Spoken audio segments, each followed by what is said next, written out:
"Look here," he said, "how long does this tunnel go on for? I mean, does it stop where your house ends?" "No," said Polly. "Then the walls don't go out to the roof. It goes on, I don't know how far." "Then we could get the length of the whole row of houses." "So we could," said Polly. "And oh, I say." "What?" "We could get into the other houses." "Yes, and get taken up for burglars." "No, thanks." "Don't be so jolly clever. I was thinking of the house beyond yours." "What about it?" "Why, it's the empty one. Daddy says it's always been empty ever since we came here." "I suppose we ought to have a look at it then," said Diggory. He was a good deal more excited than you'd have thought from the way he spoke, for of course she was thinking, just as you would have been, of all the reasons why the house might have been empty so long. So was Polly. Neither of them said the word haunted, and both felt that once the thing had been suggested, it would be feeble not to do it. "Shall we go and try it now?" said Diggory. "All right," said Polly. "Don't if you'd rather not," said Diggory. "I'm game if you are," said she. How are we to know when we're in the next house but one?" They decided they would have to go out into the box room and walk across it, taking steps and as long as the steps from one rafter to the next. That would give them an idea of how many rafters went to a room. Then they would allow about 4 more for the passage between the 2 attics in Polly's house, and then the same number for the maid's bedroom as for the box room. That would give them the length of the house. When they had done that distance twice, they would be at the end of Diggory's house.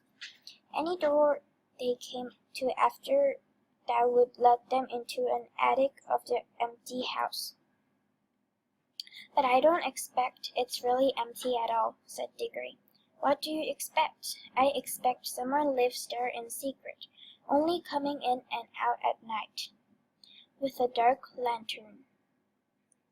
We shall probably discover a gang of desperate criminals and get a reward. It's all rot to say a house would be empty all those years unless there was some mystery. Daddy thought it must be their dreams," said Polly. "Pooh! Grown-ups are always thinking of uninteresting explanations," said Diggory. Now that they were talking by daylight in the attic instead of by candlelight in the smuggler's cave, it seemed much less likely that the empty house would be haunted. When they had measured the attic, they had to get a pencil and do a sum. They both got different answers to it at first, and even when they agreed, I am not sure they got it right. They were in a hurry to start on the exploration. We must not make a sound," said Polly as they climbed in again behind the cedar. Because it was such an important occasion, they took a candle each. Polly had a good store of these in her cave. It was very dark and dusty and drafty, and they stepped from rafter to rafter without a word except when they whispered to one another, "We're opposite your attic now," or "This must be halfway through our house." And neither of them stumbled, and the candles didn't go out. And at last they came where they could see a little door in the brick wall on their right. There was no bolt or handle on the side of it, of course, for the door had been made for getting in, not for getting out. But there was a catch, as there often is on the inside of a cupboard door which they felt sure that they would be able to turn. "Shall I?" said Diggory. "I am game if you are," said Polly. Just as she had said before, both felt that it was becoming very serious, but neither would draw back. Diggory pushed round the catch with some difficulty. The door swung open, and the sudden daylight made them blink. Then, with a great shock, they saw that they were looking not into a deserted attic, but into a furnished room. But it seemed empty enough. It was that silent. Polly's curiosity got the better of her. She blew out her candle and stepped out into the strange room, making no more noise than a mouse. It was shaped, of course, like an attic, but furnished as a sitting room. Every bit of the walls was lined with shelves, and every bit of the shelves was full of books. A fire was burning in the grate. You remember that it was a very cold, wet summer that year. And in front of that fireplace, with its back toward them, was a high-backed armchair. Between the chair and Polly, and filling most of the middle of the room, was a big table filled with all sorts of things, printed books, and books of the sort you write in, and ink bottles and pens and sealing wax and a microscope. But what she noticed first was a bright red wooden tray with a number of rings on it. They were in pairs, a yellow one and a green one together, then a little space, and then another yellow one and another green one. They were no bigger than ordinary rings, and no one could help noticing them because they were so bright. They were the most beautifully shiny little things you can imagine. If Polly had been a very little younger, she would have wanted to put one in her mouth. The room was so quiet that you noticed that ticking of the clock at once, and yet, as she now found, it was not absolutely quiet either. There was a very, very faint humming sound.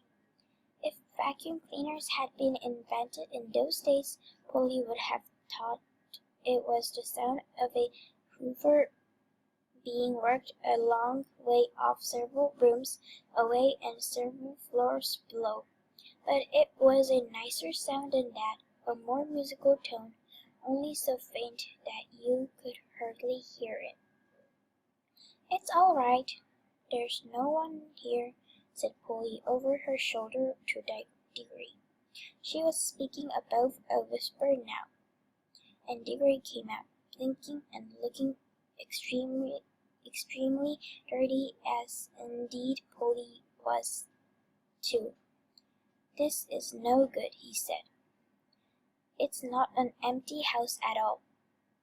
We'd better leave before anyone comes." "Oh, come on. What do you think those are?" said Polly, pointing at the colored rings. "Oh, come on," said Diggory. The sooner he never finished what he was going to say, for at the moment something happened. The high-backed chair in front of the fire moved suddenly, and there rose up out of it, like a pantomime demon coming up out of a trapdoor, the alarming form of Uncle Andrew. They were not in the empty house at all. They were in Diggory's house and in the forbidden study. Both children said, "Uh-oh," and realized their terrible mistake. They felt they ought to have known all along that they hadn't gone nearly far enough. Uncle Andrew was tall and very thin. He had a long, clean shaven face with a sharply pointed nose and extremely bright eyes, and a great tousled mop of gray hair. Diggory was quite speechless, for Uncle Andrew looked 1,000 times more alarming than he had ever looked before.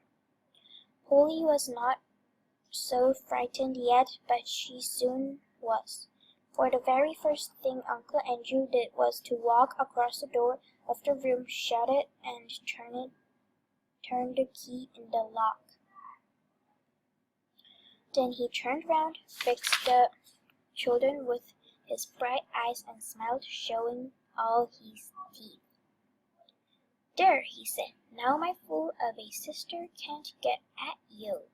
It was dreadfully unlike anything a grown-up would be expected to do. Polly's heart came into her mouth, and she and Diggory started backing toward the little door they had come in by. Uncle Andrew was too quick for them. He got behind them and shut that door to and stood in front of it. Then he rubbed his hands and made his knuckles crack. He had very long, beautifully white fingers. "I am delighted to see you," he said. "Two children are just what I wanted." "Please, Mr. Catterley," said Polly, "it's nearly my dinner time, and I've got to go home. Will you let us out, please?" "Not just yet," said Uncle Andrew. "This is too good an opportunity to miss. I wanted two children. You see, I'm in the middle of a great experiment. I've tried it on a guinea pig, and it seemed to work. But then a guinea pig can't tell you anything, and you can't explain to it how to come back." "Look here, Uncle Andrew," said Diggory. "It really is dinner time, and they'll be looking for us in a moment. You must let us out." "Must?" said Uncle Andrew. Diggory and Polly glanced at one another. They dared not say anything, but the glances meant, "Isn't this dreadful?" And they must humor him. "If you let us go for our dinner now," said Polly, "we could come back after dinner." "Ah, but how do I know that you would?" said Uncle Andrew with a cunning smile. Then he seemed to change his mind. "Well, well," he said, "if you really must go, I suppose you must. I can't expect two youngsters like you to find it much fun talking to an old buffer like me." He sighed and went on. "You've no idea how lonely I sometimes am. But no matter, go to your dinner. But I must give you a present before you go. It's not every day that I see a little girl in my dingy old study, especially, if I may say so, such a very attractive young lady as yourself." Polly began to think he might not really be mad after all. "Wouldn't you like a ring, my dear?" said Uncle Andrew to Polly. "Do you mean one of those yellow or green ones?" said Polly. "How lovely!" "Not a green one," said Uncle Andrew. "I'm afraid I can't give the green ones away, but I'd be delighted to give you any one of the yellow ones. With my love. Come and try one on." Polly had now quite got over her fright, and felt sure that the old gentleman was not mad, and there was certainly something strangely attractive about those bright rings. She moved over the tree. "Why, I declare," she said, "that humming noise gets louder here. It's almost as if the rings were making it. What a funny fancy, my dear," said Uncle Andrew with a laugh. It sounded a very natural laugh, but Diggory had seen an eager, almost a greedy, look on his face. "Polly, don't be a fool," he shouted. "Don't touch them.